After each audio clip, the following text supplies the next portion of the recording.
Well, good evening. I'm Alan Jackson, and welcome to Nashville. I want to begin tonight with something that we all learned in our classes about government. If I remember correctly, after the President of the United States, the next most powerful people are the Vice President, the Speaker of the House of Representatives, then the Senate Majority Leader. The next three are the Chief Justice, the Secretary of State, and the Treasury Secretary. But here's the catch. While those six are right below the President in terms of decision making, none of them can exercise constitutional authority unilaterally. Only the President can do that. But so too can the 630 district judges who seem to be a part of our nightly news cycle now. All 630 of them have the authority to make unilateral decisions that can affect the entire country. And here's just a taste of what they've individually done since President Trump took office. They've stopped the layoffs of the bloated federal government. They've stopped the budget cuts despite the $37 trillion debt. They've stopped some of the deportations of men who are here illegally, raping and robbing our citizens. Well, the question is, can they be stopped? Well, joining us tonight, our legal expert, Guy Lewis, the former U.S. Attorney for the Southern District of Florida. Welcome back, Guy. Thanks a lot, Alan. Great to be with you, and you're doing a terrific job. Well, it's been an eye-opening start for President Trump's second term. He was voted in with the full authority of the American people, and yet here we are with district judges picking and choosing what they want to do.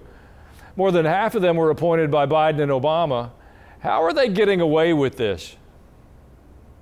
It's almost too hard to believe, Alan. You look at some of their background, and frankly, they're a product of their background. Many of these judges were activists. They were politically involved. You watch some of the old clips on TV where some of the senators were questioning them. It's almost impossible to believe that they've now walked into a United States federal district courtroom and they've not left their politics at the door. That was what used to happen in the old days. And unfortunately, we seem to be way past that. Well, one of the most startling decisions to me is the interfering with the arrest and deportations of known criminals and gang members. These are the ones who are threatening the lives and safety of women, children, and other men in this country. And yet we're being told that these clearly illegal visitors are not being given due process. Listen to Congressman Byron Donald. The American people have been clear that they want criminal illegal aliens, number one, and then illegal aliens overall returned to their home countries. Donald Trump is fulfilling that promise. Now, I think to the broader question in this entire situation, is it okay for the previous administration to abuse the border security laws, abuse asylum, abuse temporary protected status, open up the country to millions of people, and then hide behind due process where it would take us 15 years to actually process people back out of the United States? Guy, do these judges and progressive politicians dislike our president so much that they're willing to let things wait 15 years so they can have due process?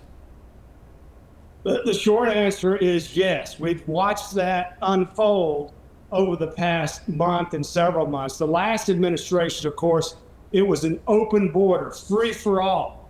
Anyone who shows up, they get in, they get their telephone, they get their credit cards, they get apartments, you name it, all on the backs of tax-paying U.S. citizens. But to put a fine point on your comment, Alan, these individuals are getting due process. The individuals who come in illegally, without permission, they go through a proceeding where they see an immigration judge, and the judge listens to both sides and generally orders deportation.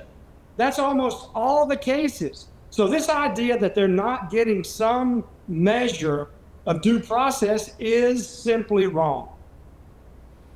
Well, it could be that some of these judges know their decision won't hold up as it rides through the higher courts, but they may want to just delay things as long as they can. How often is that our reality? Unfortunately, during the last term, that was the reality. Tens of millions, really, literally millions and millions of individuals were pouring across the border. We heard from the other side that, it can't be stopped. There are legal reasons. There are other reasons that we just can't stop it. Well, look what happened. Trump comes in, whether you love him or hate him. Trump came in and he says, no more. He put the military down there. He enhanced Border Patrol and other law enforcement. And all of a sudden, it is a dribble now. There are literally only dozens who are trying to enter the southern border now, all because of Trump and the action that he took. Well, Guy Lewis, please stay with us for another segment. I've got several more questions for you. Yes, sir. And later in the show, I'll add some thoughts of my own on where the ultimate truth may lie. We get a perspective from Scripture. In the meantime, open up the ajnow.com on your phone. Send us an email with your opinion on our conversation about these wayward judges. I'll be right back.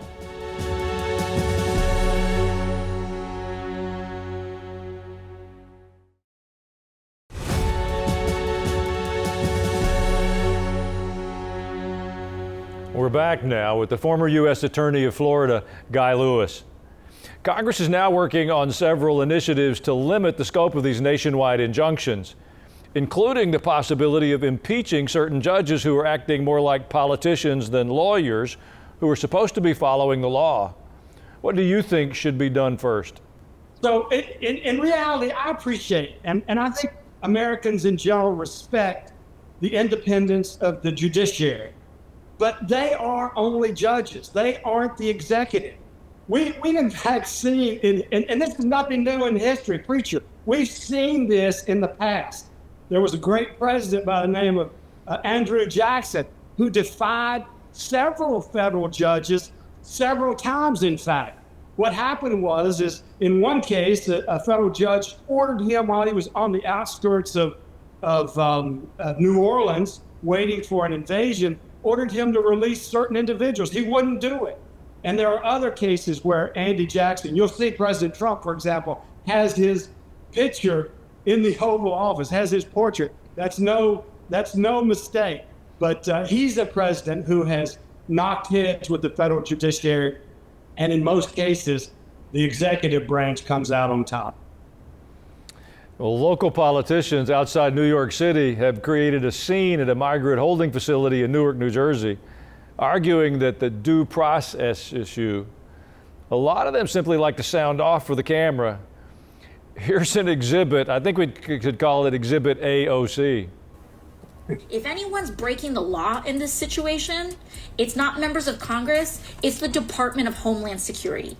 It's people like Tom Homan and Secretary Kristi Noem. You lay a finger on someone, on Representative Bonnie Watson-Coleman, on Representative, or any of the representatives that were there, you lay a finger on them, we are going to have a problem.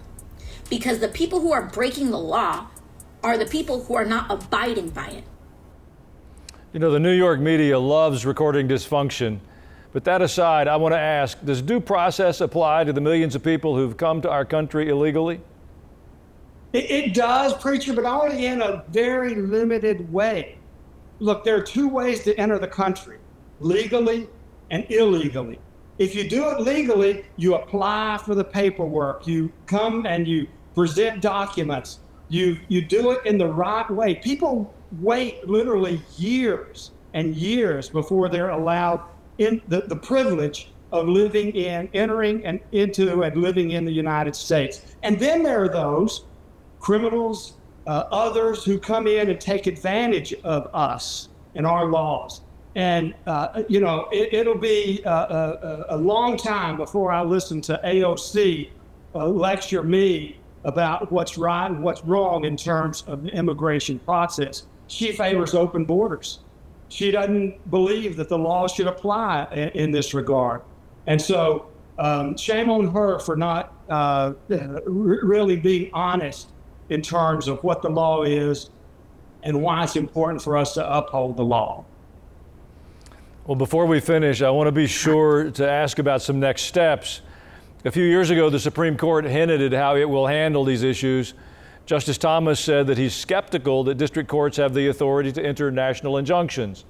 And Justice Gorsuch said that if the use of them continues, the court will need to address their legality. Well, tomorrow, the court is going to hear oral arguments on the first of these new cases under President Trump. The case involves immigration, But the Supreme Court's focus will be on the issue we've spoken about today. So do these federal courts have the authority to issue nationwide injunctions? And do you think the Supreme Court will use this initial case to stop the injunctions before more of them develop? Great question, Alan. So here's what's happening. The ultra-left will cherry pick a venue. I mean, they're not coming to the heartland of America, to Tennessee or to any other places where they're offering a petition to say, Judge, give us a fair interpretation of what the Constitution says. Instead, they're going to those states where they know that they've got an unlevel playing field.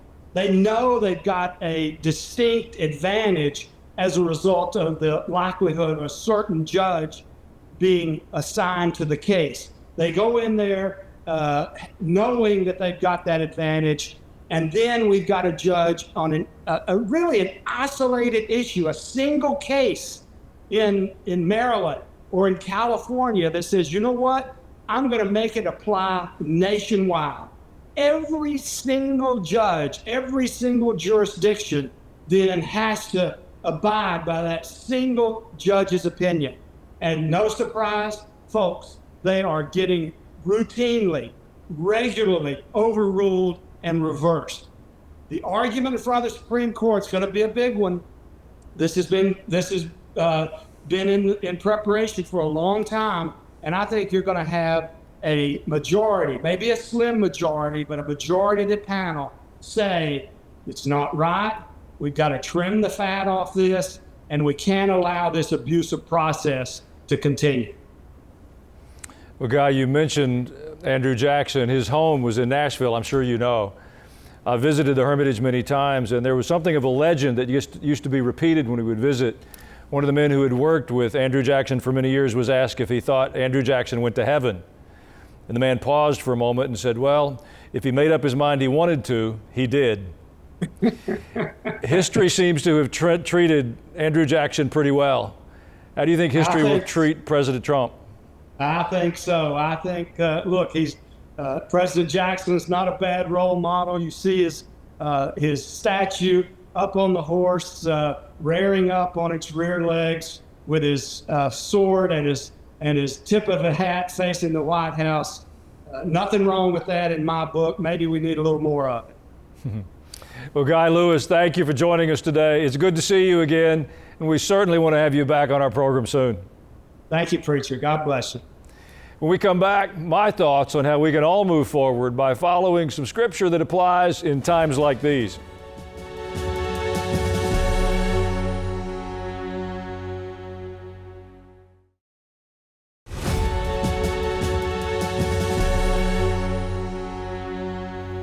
We are witnessing a very unsettling trend. We had an election last November, and what the people voted to happen is being interrupted, if not completely hijacked, by our legal system. Now, this feels like another episode of shaking. COVID was a shaking back in 2020. Another shaking was the October 7th attack by Hamas on Israel. It unveiled, to me at least, the depth of the anti-Semitism that still exists in America. Well, now that the shaking's happening with these district court judges predominantly trying to impede policies that the voters supported, it's revealing a belligerence in the American judiciary, one that I don't think is new. I just think we've overlooked it. We saw it when the FISA court signed off on surveillance of a presidential candidate, which in my thinking was pretty close to unprecedented in American history, and there never seemed to be any repercussions for that. It's unsettling stuff. We watched raids on Mar-a-Lago, which at the time was former President Trump's home, with red lights and the FBI, high drama. They also came for Roger Stone late at night, coming to his home. It looked like a SWAT team raiding some terrorist installation. And they just happened to have CNN joining them to record all the activity. All of that was presided over with judicial approval. We had 20 million illegal immigrants flood into our country, and I didn't hear any of the district court judges issuing injunctions against any of the people that were presiding over that. They weren't doing anything to stem the flow of that. And yet now they're giving interest in giving legal process to people who came to this country without any formal legal process at all. Our legal system is in trouble, And when these district judges issue a universal injunction, they're not hearing a case from both sides. They're not listening to an argument. The plaintiffs in the lawsuit court shop. They look for a judge that they think will be favorably disposed to their opinion. And then they come and ask that judge for a ruling that will stop whatever it is that they want stopped, or start whatever they want started. So it's really a circumventing of justice.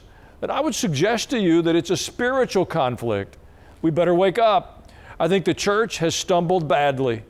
I've talked to church leaders across the country, and I've heard this repeatedly, that there is a lethargy that has come to our nation since last November.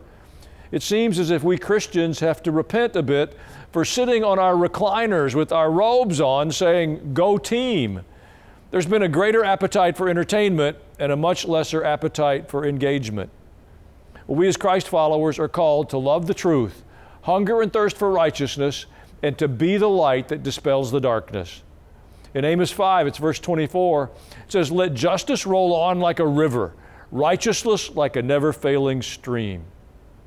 So let's get up from our recliners, humble ourselves, and pray.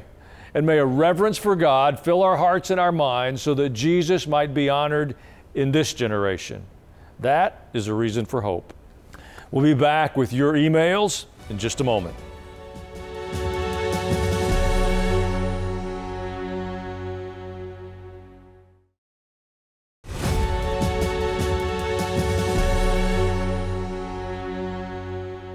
Hey, just a quick reminder, if you missed the live broadcast, you can go to ajnow.com. All the programs are archived there. You can watch them at your leisure. It's easy to send a link. And while you're there, you can sign up for our weekly newsletter. It'll keep you up to date on all the things happening with our program and the larger ministry. Thank you for your emails, your perspectives. They make such a big difference to us. Robert F. emailed, "What Donald Trump is attempting to accomplish is desperately needed."